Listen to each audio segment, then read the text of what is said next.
In the previous video, we looked at bubble sort and we realized that it has a time complexity of n square. That makes it a quadratic sorting algorithm.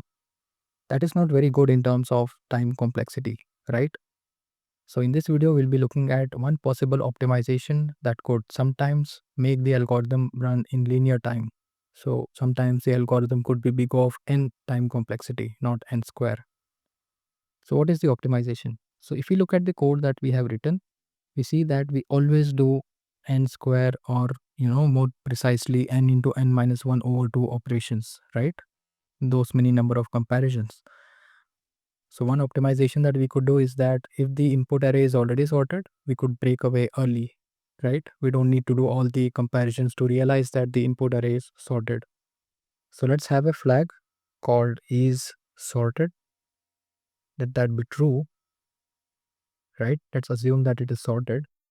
Now, if we go inside this if condition at any point of time, so what would that mean? That would mean that there was a pair that was not in the right order.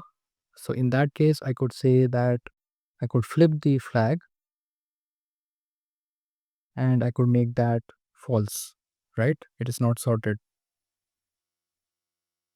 And at the end of this loop, I could check if my flag has remained true or it became false. So I write another check and say that if is sorted has remained true, then I could break from the array, right?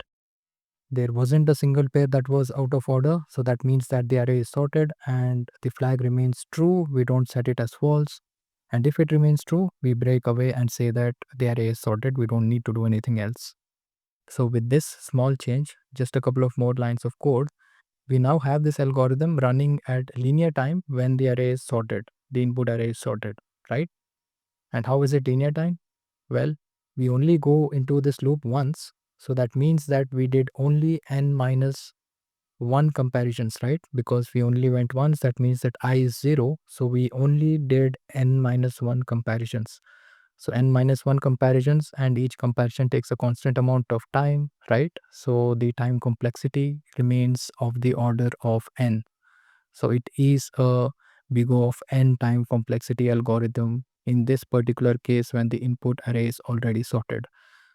Alright, so this is what we call as optimized bubble sort, which in some cases runs in linear time complexity.